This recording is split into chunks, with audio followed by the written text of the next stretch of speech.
اللعین الرجیم بسم اللہ الرحمن الرحیم الحمد للہ رب العالمین الصلاة والسلام علی سیدنا و مولانا و شفیع ذنوبنا حبیب الہی ابی القاسم مصطفیٰ محمد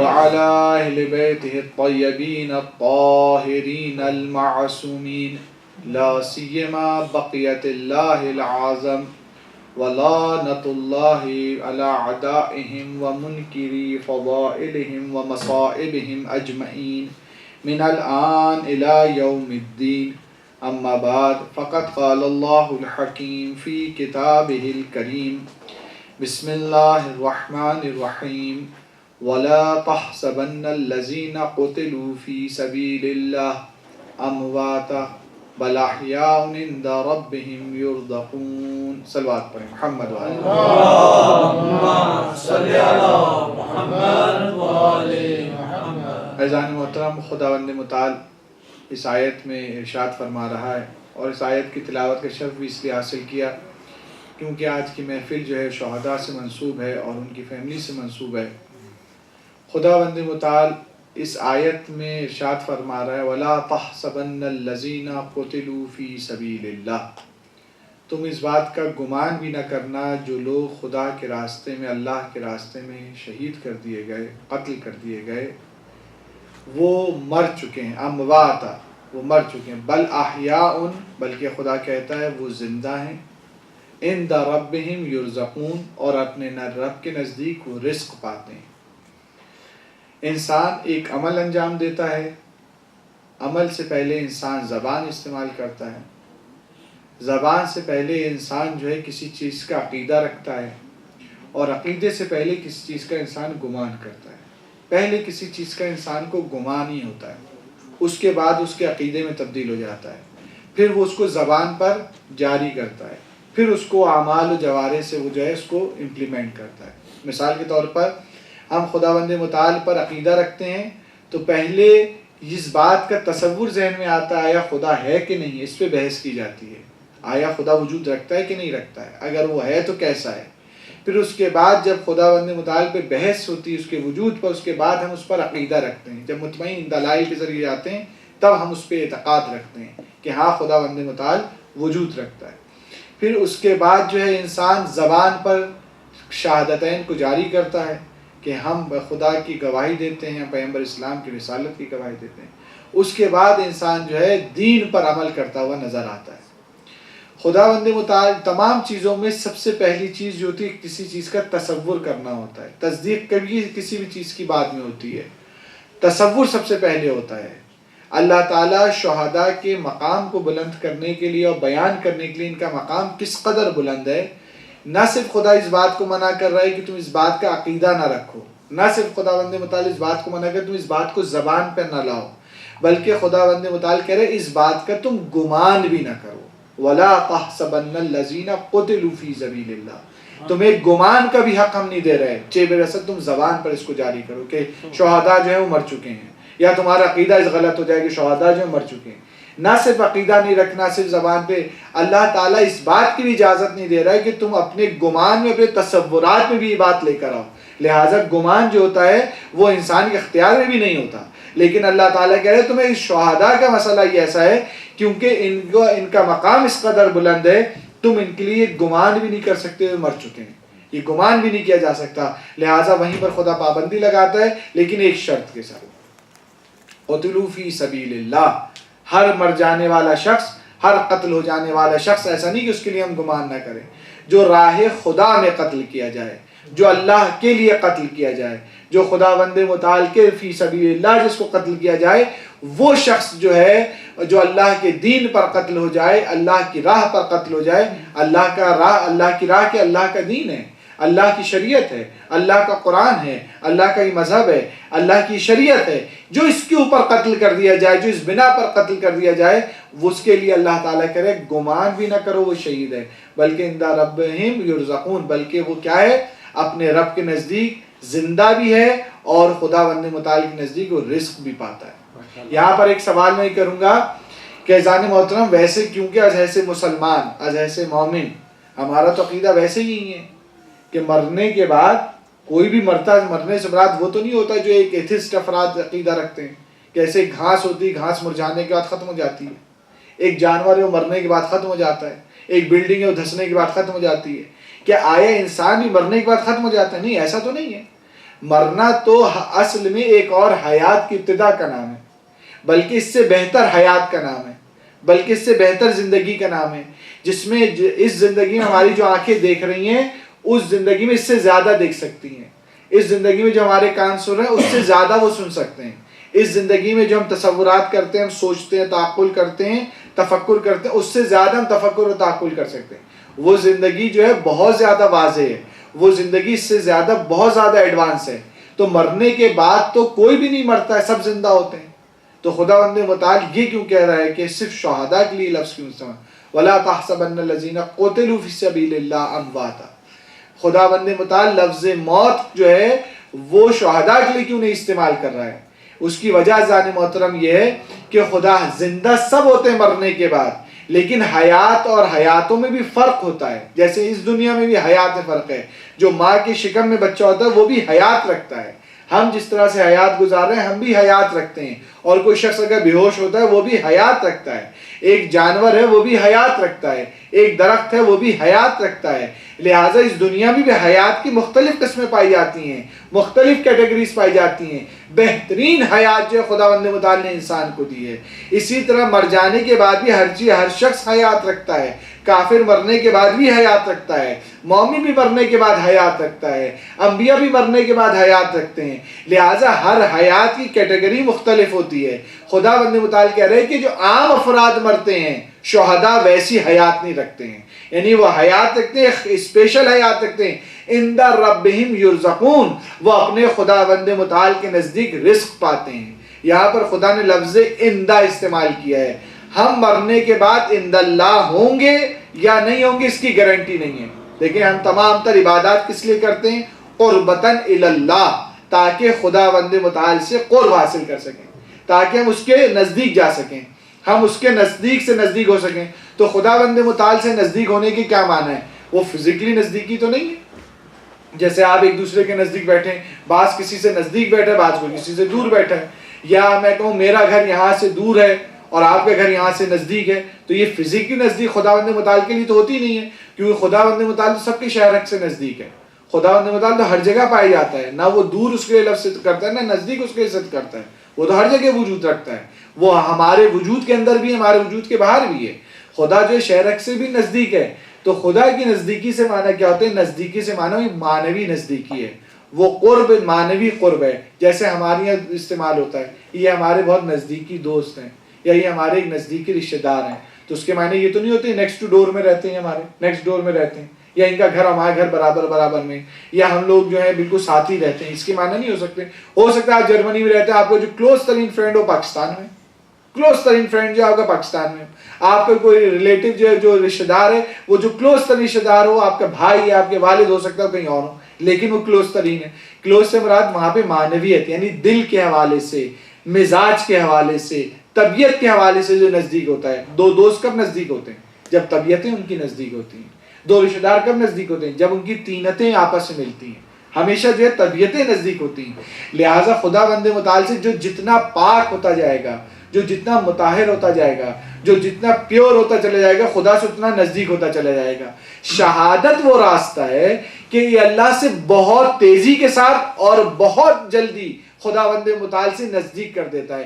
لہٰذا خدا خود شہادہ، کسی کو خدا نے جو ہے سند نہیں دی ہے. ہر ایک سے یہ کہا، نماز پڑھنے والے کو، روزہ رکھنے والے کو، قرآن پڑھنے والے کہ تم قربتاً اللہ کام کرو، چاہو کہ تم میرے نزدیک آ جاؤ.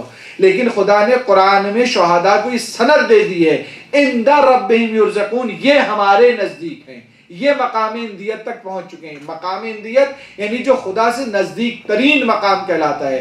یہ اللہ تعالیٰ کے شہداء اس مقام پر ہوتے ہیں جو ہمارے نزدیک پہنچ چکے ہیں. ان کے لیے دعا کی ضرورت نہیں ہے. صلوات پڑھیں محمد و آل محمد پر. یہ سب سے خداوند متعال کے نزدیک ہیں. لہٰذا ایک شخص تھا وہ دعا کر رہا تھا کہ خداوند متعال تجھ سے جو بہترین سوال کیا جائے تو وہ مجھے عطا فرما. بہترین جو تجھ سے سوال کیا جاتا ہے، انسان کو تو نہیں پتا ہوتا کہ خدا سے بہترین سوال کیا ہے. اے خدا تو جانتا ہے کہ بہترین سوال کیا ہے. تجھ سے جو بہترین چیز مانگی جا سکتی ہے خدا وہ مجھے عطا فرما. سرکار دو عالم حضرت محمد مصطفیٰ صلی اللہ علیہ وسلم پیغمبر اسلام وہاں سے گزر رہے تھے. پیغمبر اسلام نے کہا اگر تمہاری یہ دعا قبول ہو جائے تو خداوند متعال تمہیں شہادت نصیب فرمائے گا، کیونکہ خدا کے یہاں سب سے افضل ترین اور قریب ترین چیز جو انسان فائز ہو سکتا ہے، کچھ مقام و منصب ہے وہ دعا کے ذریعے کیوں ملتے نہیں ہیں. مثال کوئی شاید صاحب مجھے خدا ولی بنا دے تو ولی نہیں بن سکتا. کوئی کہ دعا کرے خدا مجھے نبی بنا دے، نبی نہیں بن سکتا. کوئی دعا ریاضت کرے خدا مجھے امام بنا دے، کوئی امام نہیں بن سکتا. کوئی ریاضت کرے خدا میں معصوم بنا دے، معصوم نہیں بن سکتا. یہ وہ مقامات ہیں، یہ بنتے نہیں ہیں نہ انہیں حاصل کیا جاتا ہے. یہ خدا کی طرف سے گفٹ کے طور پہ دیے جاتے ہیں، یہ اہلیت کی بنا پر دیے جاتے ہیں، وہ خدا عطا فرماتا ہے. لیکن کچھ مقام ہے جو خدا سے سوال کیے جاتے ہیں. لہٰذا کسی کے ذہن میں یہ گمان نہ ہے کہ شہید کا مقام جو امام سے بڑا ہو گیا ہے، یا شہید جو ہے وہ نبی سے بھی بڑا ہو گیا ہے، شہید جو ہے وہ رسول سے بڑا. شہید رسول سے بڑا نہیں ہوتا. شہید عوام الناس میں وہ مقامات میں جو اللہ تعالیٰ کی طرف سے حاصل کیے جا سکتے ہیں، جو ہم اللہ سے ہم طلب کر سکتے ہیں، ان تمام مقامات میں سب سے بلند مقام جو ہے وہ شہداء کا مقام ہے، یعنی جو خدا عطا فرماتا ہے. صلوات پڑھیں محمد و آل محمد. ورنہ ایک واضح اور بہت مشہور روایت جو کہ سنی شیعہ دونوں کتب کے اندر موجود ہے روایت، وہ روایت ہی موجود ہے کہ جو علماء کا یہ سیاہی ہے، دم علماء، جو وہ مداد العلماء افضل من دماء الشہداء، یہ روایت جو ہے مشہور ہے کہ جو علماء کے قلم کی سیاہی جو ہے وہ فضیلت رکھتی ہے شہداء کے خون پر. شہداء کے خون پر فضیلت دی. جبل اسد آپ جو ہے شہداء کا تعلق جو ہے مقابلہ کریں انبیاء سے، مرسلین سے، معصومین سے، ان کا مقام بہت زیادہ بلند ہے. کسی نے سوال کیا، کہا کہ ہر عالم دین کی سیاہی سے بلند نہیں ہے. ہر عالم دین نہیں، عالم جو کہ باعمل ہو. اس کی وجہ کیا ہے؟ اس کی وجہ یہ کہ یہ جو سیاہی ہوتی ہے نا، جو اللہ پیغمبر اسلام کہہ رہے ہیں مداد العلماء افضل من دماء الشہداء، یہ اس کی وجہ یہ ہے کہ یہ مداد العلماء جو ہے اگر باعمل عالم دین ہو تو یہ مداد جو ہے شہید بناتی ہے، شہید پروان چڑھاتی ہے، معاشرے کو شہداء سے محبت کرنے والا بناتی ہے، شہادت سے محبت کرنے والا بناتی ہے. اس سیاہی کو افضل قرار دیا گیا ہے، وہ سیاہی ہے. ورنہ آپ دیکھیں کہ ابھی آپ کے زمانے میں جو ابھی ہمارے سامنے ہوا اسی سال جو جاری ہے جہاد عراق کے اندر، آیت اللہ سستانی نے ایک نصف عبارت تو لکھی تھی، آدھے سطر لکھی تھی، آدھی سطر، اور وہ بھی بیان کر دی گئی تھی. لوگوں نے اپنا خون پیش کر دیا تھا، لوگوں نے اپنی جانیں دے دی ہیں. عراق میں کتنے لوگوں نے اپنی جانیں دی. آیت اللہ سستانی ایک آدھے جملے کے اوپر، وہ آدھا جملہ جو ہے شہید ساز ہے، شہداء ساز ہے، جس نے مقام شہداء کو بلند کیا، جس نے شہداء کے لیے راستوں کو فراہم کیا، عوام کے لیے در شہادت کو کھول دیا، لوگوں کے لیے دین کے دفاع کا دروازہ کھولا، لوگوں کے لیے دین کی محافظت کے جذبے کو پیدا کیا، لوگوں کو یہ شعور دیا اس لفظ نے کہ ہم اگر زندہ نہ بھی رہیں، حرم امام حسین کو رہنا چاہیے، حرم امیر المومنین کو رہنا چاہیے، حرم ائمہ اطہار کو رہنا چاہیے، ہماری سرزمین ہمارے دین کو باقی رہنا چاہیے. یہ دشمن جو آج حرم ائمہ علیہ السلام کی طرف بد نگاہ کو اٹھا رہا ہے، غلط نگاہوں سے دیکھ رہا ہے، کیونکہ داعش نے ہی دعویٰ کیا تھا ہمیں حرموں کو ڈھا دیں گے. تو لہٰذا جو مداد علماء کو کہا گیا کہ وہ افضل ہے، وہ اس لیے افضل ہے کہ اگر عالم دین جو باعمل عالم دین ہو، اس کے قلم سے اگر نکل جائے تو وہ قلم سے نہ صرف فضیلت ہوتی ہے بلکہ وہ شہید پرور ہوتی ہے، وہ شہداء ساز ہوتی ہے. اس قلم کے ذریعے شہید بنتے ہیں، معاشرے میں شہید دیے جاتے ہیں. لہٰذا 8 سال دفاع مقدس میں آپ دیکھ لیجئے، امام خمینی نے صرف یہ کہا تھا کہ یہ دفاع مقدس ہے، آپ بھی اس کی حفاظت کرنی ہے. اگر نہ حفاظت کی ہوتی آج تشیع کہاں پر کھڑی ہوتی؟ آج پوری دنیا میں تشیع اپنی قدرت و توانائی اور طاقت کے ساتھ کھڑی ہے، اس لیے کہ تشیع نے ثابت کیا ہے، وہ ثابت قدم ہے. آج دنیا آپ کے ایسی خلاف نہیں ہے، ایسی مخالفت نہیں ہوگی.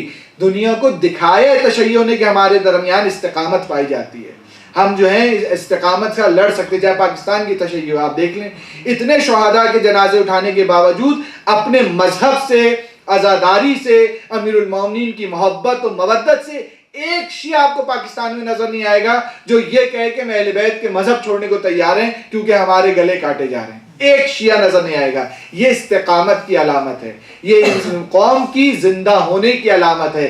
جب تک یہ جذبہ باقی رہے گا، دشمن کچھ بھی کرتا رہے، تشیع کو کوئی نابود نہیں کر سکتا. صلوات پڑھیں محمد و آل محمد.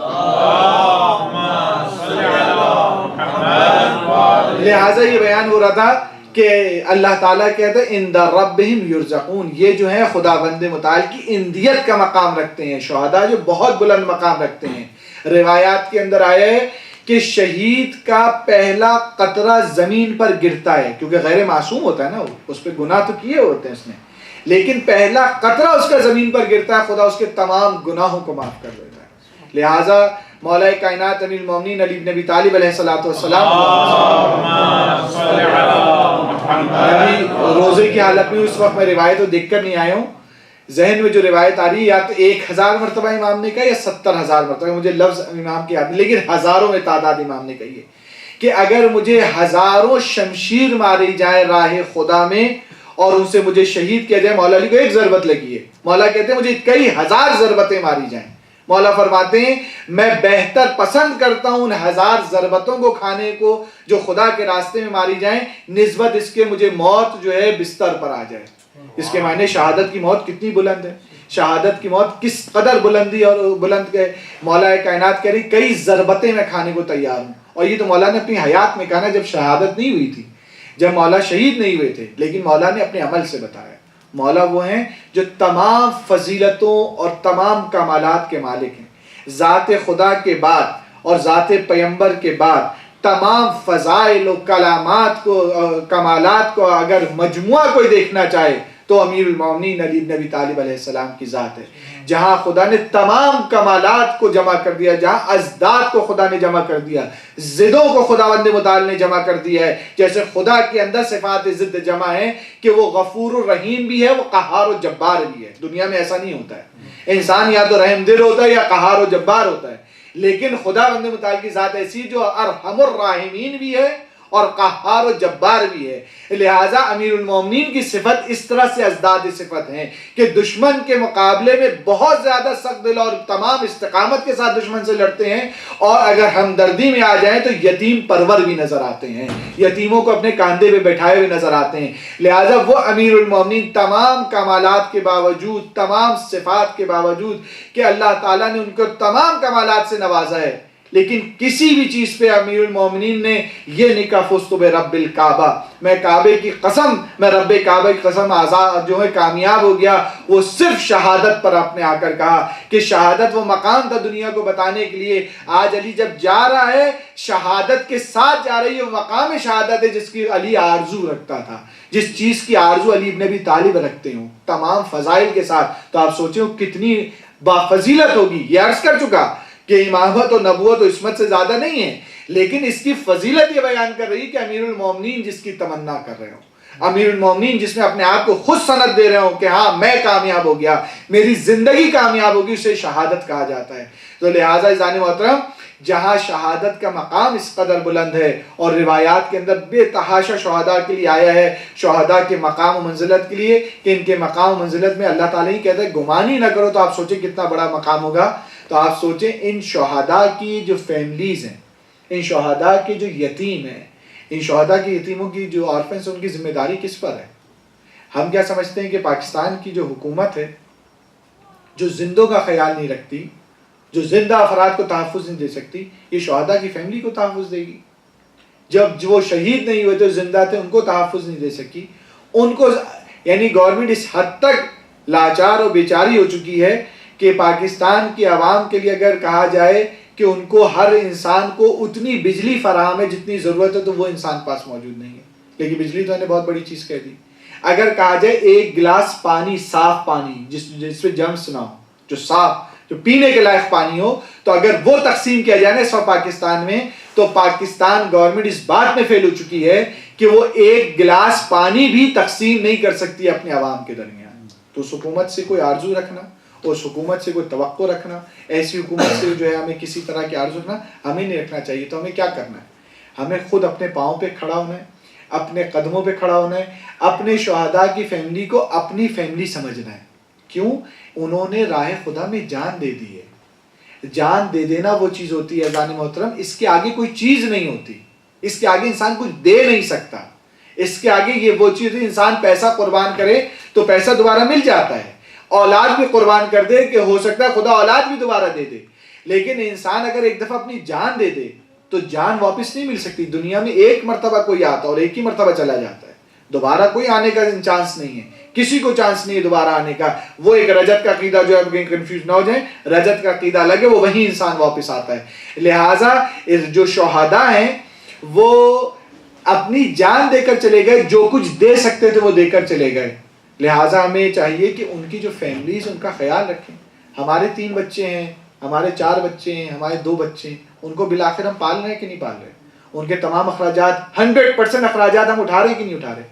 تو اتنی بڑی قوم مل کے کسی شہید کے ایک بچے کا، اگر ہمارے 4 بچے تو ہم سمجھیں ہمارے 5 بچے ہیں، ایک فیملی کا، ایک شہید کی ایک فیملی کے بچے کا ہم خرچہ کیوں نہیں اٹھاتے؟ اپنے آپ کو اس بات پہ پابند کریں، اپنے آپ کو اس پہ پابند کریں، کیونکہ قیامت کے دنوں ہم جو ادھر یورپ میں بیٹھے ہوئے ہیں، ہم جو اس دنیا میں بیٹھے ہوئے ہیں، ہمارے پیسوں کے حساب سے بھی ہماری کرنسی بھی اسٹرانگ ہے، حالات بھی نسبتاً بہتر، جن کے نہیں بہتر میں ان کو نہیں کہہ رہا، جو ویل سیٹ افراد ہیں جو دے سکتے ہیں ان کو تو دینا. وہ قیامت کے دن پوچھا جائے گا. وہی سب سے آسان خدمت ہے، سب سے آسان خدمت جو ہے دنیا میں پیسے کے ذریعے کرنا خدمت ہے، سب سے آسان جو ہے فزیکلی طور پہ.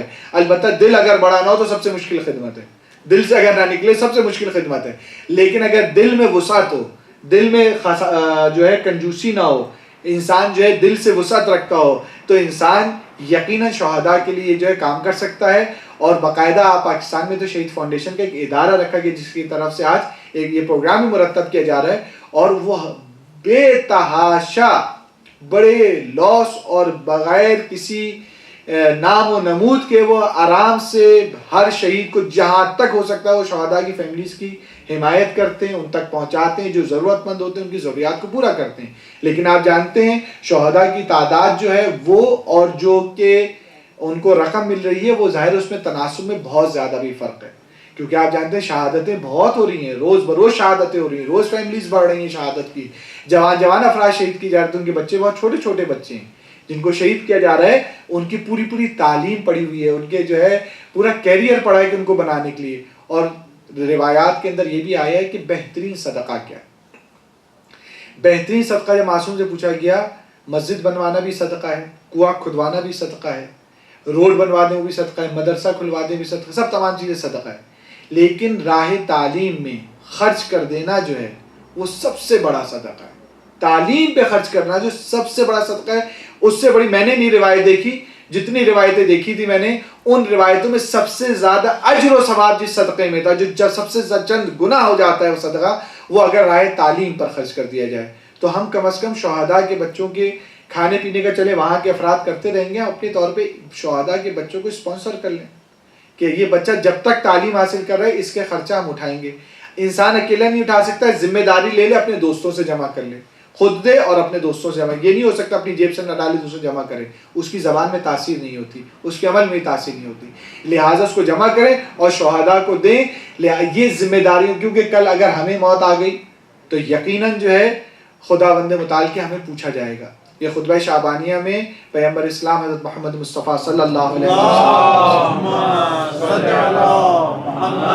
فرماتے ہیں تم ایتام کے ساتھ رحم دلی کرو، ان کا خیال رکھو تو تمہارے یتیموں کا خیال رکھا جائے گا. ہمیں تو نہیں پتا ہمارے بچے یتیم رہیں گے کہ نہیں رہیں گے. لہٰذا خداوند متعال جو ہے پیغمبر اسلام جو بیان کرنا چاہتے ہیں، جو یہ یتیم ہو گئے ان یتیموں کا خیال رکھنا پڑے گا. یہ یتیموں کا بہت بڑا مقام ہے. یتیموں کو اگر اگنور کر دیا جائے تو پوری قوم، کچھ چیزیں ہوتی واجب کفائی اور کچھ چیزیں ہوتی واجب عینی. ان شہداء کی کفالت جو ہے واجب کفائی ہے، یعنی کہ ہر شخص پر واجب ہے. اگر یہ رہ گیا تو تمام قوم سے پوچھا جائے گا، ساری ملت سے پوچھا جائے گا ان شہداء کی کون کفالت کرنے والا ہے. لہٰذا کوشش یہ کریں کہ اپنی کفالت کریں. البتہ یہاں پر ایک فقہی مسئلہ میں بیان کر دیتا ہوں. مثال کے طور پہ آپ فطرہ دینا، شہید فاؤنڈیشن کے پاس جو ہے خمس کا بھی اجازت موجود ہے. اگر آپ خمس نکالنا چاہتے ہیں آپ ان کو خمس بھیج دیں، خمس کا خامنائی کی طرف سے بھی اجازت موجود ہے. آغا سستانی کی طرف سے موجود ہے. ہاں وہ پرسنٹیج مجھے نہیں پتا کتنی ہے, وہ آپ جب خمس کے نام سے دیں وہ پرسنٹیج جو ہوتی ہے وہ دے دیتے, شاید 50% کا ہے, بہرحال وہ کیوں مجھے پتا نہیں اس لیے نہیں بیان کرا, لیکن یہ 100% ان کے پاس خمس کا اجازہ موجود ہے. آغا سستانی کا بھی موجود ہے اور آغا خامنائی کا بھی موجود ہے. تو آپ اگر خمس دینا چاہیں تو وہ دے سکتے. خمس تو ایک آسان سی چیز ہے.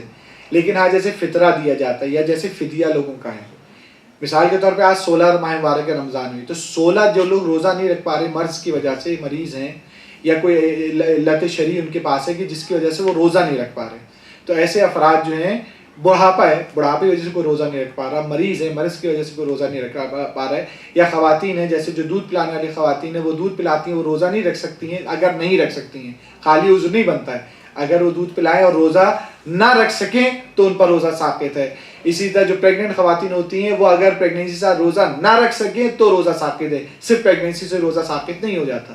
لہٰذا ایسی تمام خواتین اور ایسے تمام افراد کے لیے جو روزہ رکھ نہیں سکتے ہیں ان کے لیے فدیہ ہے کہ وہ 750 گرام آٹا دیا جائے. صاحب مجھے نہیں پتا یہاں کیا قیمت بنتی ہے, یو کے میں تقریباً 1 پاؤنڈ بنتا ہے تقریباً, تو ہم لوگ احتیاطاً 2 پاؤنڈ یا 3 پاؤنڈ کہتے ہیں. ایک روزے 2 پاؤنڈ بھی نکالتے ہیں بہت ہے, آپ کی شاید 2 یورو بنیں گے. 2 یورو ایک روزے کے بس نکالتے ہیں, کیونکہ ہم بہرحال گندم کے علاوہ اور چیزیں بھی کھاتے ہیں. اچھا جب فقراء کو دے رہے ہیں تو اچھی چیز دیں تاکہ وہ بھی اچھے سے اچھا کھائے. خالی آٹا تو کوئی بھی نہیں کھاتا, وہ تو شریعت نے کم سے کم کا معیار رکھا ہے, اس لیے ہم لوگ وہاں پہ عموماً 3 پاؤنڈ کا اعلان کرتے ہیں کہ 90 پاؤنڈ جو ہے ایک مہینے کے دے دینا, کوئی اتنی بڑی رقم نہیں ہوتی ہے. لہٰذا آپ اپنے حساب سے, لیکن کم از کم 2 یورو تو بنتے ہی ہیں. 2 یورو جو ہے جو بھی دینا چاہتا ہے شہداء کی جو روزے نہیں رکھ پاتے ہیں وہ ان پر واجب ہوتا ہے یہ دینا, روزے کی فدیہ دینا ان پر واجب ہوتا ہے. تو آج جیسے 16 رمضان ہو گئی تو آج تک کا تو فدیہ وہ دے سکتے ہیں, لیکن اگر کل کا بھی فدیہ دینا چاہتے ہیں تو ظاہر ابھی واجب ہی نہیں ہوا تو کل کا فدیہ نہیں دے سکتے. اسی طرح اگر کوئی فطرہ دینا چاہتا ہے تو فطرہ بھی ابھی ہم پر واجب نہیں ہے. فطرہ جب واجب ہو جب چاند نظر آ جاتا ہے, جب آپ سن لیں کہ چاند کا اعلان ہو گیا تو چاند نظر آئے اس وقت فطرہ واجب ہو جاتا ہے. دونوں چیزوں میں اگر آپ پہلے شہید فاؤنڈیشن کو بھیجنا چاہتے ہیں, آپ چاہتے ہیں غریبوں تک پہنچ جائے, ان کے ضرورت مندوں تک پہنچ جائے, تو اس کے لیے جو بھی آپ رقم نکالیں اس پہ نیت یہ رکھیں کہ یہ میں قرض دے رہا ہوں شہید فاؤنڈیشن کو, یا یہ ہم قرض دے رہے ہیں اس غریب کو, ہم قرض کے طور پہ دے رہے ہیں, ڈونیٹ نہیں کر رہے.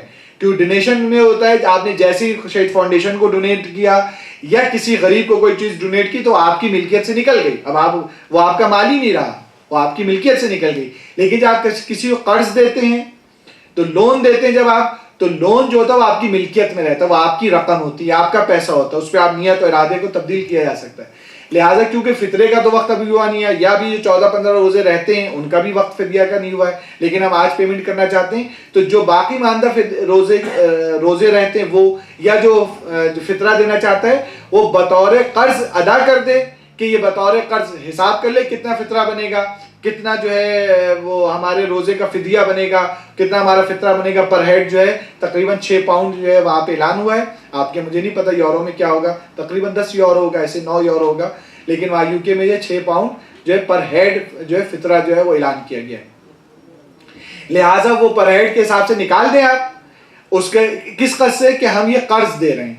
لیکن جب ماہ مبارک رمضان ختم ہو جائے اور چاند کا اعلان ہو جائے, چاہے وہ فدیہ ہو اور چاہے وہ آپ کا فطرہ, اس پہ نیت کر لیں کہ ہم اپنا فطرہ عطا کرتے ہیں, ہم اپنا فدیہ, کیونکہ وہ رقم آپ کی ہے, آپ نے قرض کے طور پہ دی ہے, آپ کی رقم اپنی رقم پہ آپ نیت کر سکتے ہیں. اس لیے کہتے ہیں ڈونیشن نہیں دے سکتے, پھر وہ آپ کی ملکیت سے نکل جائے گا. تو یہ آسان طریقہ ہے تاکہ وقت سے پہلے بھی دیا جا سکتا ہے, رمضان سے پہلے بھی دیا جاتا ہے, رمضان کے بیچ میں دیا جا سکتا ہے. صلوات پڑھیں محمد و آل محمد پر. تیسری اور آخری چیز وہ یہ کہ خود شہید فاؤنڈیشن کے اگر ویب سائٹ پہ جائیں تو وہاں پہ مختلف قسم کے پروجیکٹ موجود ہیں. آپ کو جو بھی آپ اس میں سے انتخاب کریں ان میں ایک تعلیمی بھی ہے, معلوم کر لیں ان سے بچوں کے اخراجات. بعض بچے ان کی جو تعلیم ہے بہت ایکسپینسو تعلیم ہے, ان کے جو اچھے خاصے 3 مہینے میں ان کے سیمسٹر ہوتے ہیں, ان کے وہ پیمنٹ کرنی پڑتی ہے. کیونکہ شہید فاؤنڈیشن کا جو ایم ہے وہ یہ ہے کہ جو شہید کا بچہ جس لیول پہ پڑھ رہا تھا, باپ کی شہادت کی وجہ سے اس کو اس لیول سے گرایا نہیں جائے گا, اسی سٹینڈرڈ پہ اس کو پڑھایا جائے گا جیسے اس باپ اسی سٹینڈرڈ پہ پڑھا رہا تھا. اور اگر کوئی لائق بچہ ہے تو اس کے سٹینڈرڈ کو وہ ہائی کر دیتے ہیں. لیکن باپ کی زندگی جو بچہ جس اگر پرائیویٹ اسکول میں پڑھ رہا تھا تو وہ چاہتے ہیں اسی پرائیویٹ اسکول میں پڑھتا رہے. کوئی گرامر اسکول میں پڑھ رہا ہے تو چاہتے ہیں کہ بورڈنگ میں پڑھ رہا ہے تو چاہتے ہیں وہ بورڈنگ میں پڑھتا رہے. اس بچے کو اس کے باپ کی شہادت کی وجہ سے اسے پیچھے نہ لایا جائے, بلکہ اس کو اسی لیول پہ رکھا جائے جس لیول پہ پڑھ رہا تھا. ہاں وہ بچے بعض وقت ایسا بھی دیکھنے میں آیا کہ کچھ بچے تھے ان پہ پیسے خرچ کیے گئے لیکن وہ نہیں پڑھ رہے تھے, صحیح سے نہیں پڑھا, تو شہید فاؤنڈیشن نے ان کے پیسے بند کر دیے, ایسا بھی ہوا ہے. لیکن خود شہید فاؤنڈیشن کا ایم اور ان کی جو تھیم ہے وہ یہی ہے کہ باپ جس لیول پہ پڑھا رہا تھا, جس گریڈ پہ پڑھا رہا تھا, جس اسکول میں جس رینک پہ وہ پڑھا رہا تھا, شہادت کی وجہ سے اس بچے کے رینک کو گرایا نہ جائے, کیونکہ اس کی ذہنی طور پہ اس پہ اثرات پڑتے ہیں. لہٰذا اس بچے کو اسی پہ مینٹین رکھا جائے اور بچے کو پڑھنے کو دیا جائے تاکہ بچہ پڑھتا رہے. اس کی وجہ کیا جو میں اتنی تاکید کر رہا ہوں, تاکید عزیزان محترم اس لیے ہے کہ دشمن چاہتا کیا ہے. دشمن دیکھیں آپ کے چلتے پھرتے افراد کو شہید نہیں کر رہا ہے, ایک عام فرد کو شہید نہیں کر رہا ہے. جو دشمن ہے وہ آپ کے ڈاکٹرز کو, انجینئرز کو, علماء کو, بزنس مینز کو, جو مشہور افراد ہیں, جیسے آج جو ہے اہل سنت میں سے قوالی پڑھنے والے تھے, جو افراد کچھ دنیا میں ان کا رول پایا جاتا ہے, جو کمیونٹی میں وزن رکھتے ہیں, جو کمیونٹی میں شخصیت رکھتے ہیں, ان افراد کو شہید کیا جا رہا ہے. اور تعلیم جو ہے انسان کی شخصیت میں بہترین چیز ہے. بہترین چیز جو انسان کی شخصیت کو بناتی ہے وہ تعلیم بناتی ہے. کوئی بھی کمیونٹی جب بہترین اور مضبوط کمیونٹی بن سکتی ہے, بہترین جو ہے وہ ایک گروپ بن سکتا ہے, وہ وہی گروپ اور وہی کمیونٹی ہوتی ہے جو تعلیم یافتہ ہوتی ہے. اور ہمارا تعلق بھی ہے, ہم مدینۃ العلم کو بھی مانتے ہیں, ہم باب العلم سے بھی وابستہ ہیں. لہٰذا ہمارا تعلق علم سے ہے, ہم اہل علم سے. باقر العلم بھی ہمارے نبی کو, ہمارے امام کو کہا جاتا ہے. عالم آل محمد ہمارے 8ویں امام کا جو ہے وہ لقب ہے. یعنی تمام علم کی سندیں ہماری طرف آتی ہیں. لہٰذا ہمیں چاہیے علم پہ خود اپنی بچوں کی تعلیم پر بھی زور دیں, اپنے گھر میں بھی تعلیم پر زور دیں, اپنے آپ کو بھی تعلیمی طور پہ اپڈیٹ رکھیں, اور اسی طرح سے شہداء کے بچوں کی کم از کم ان کی تعلیم کی طرف توجہ دیں, کیونکہ ان کی تعلیم اگر آپ نے دے دی تو ہمیشہ اسے ڈونیٹ نہیں کرنا پڑے گا.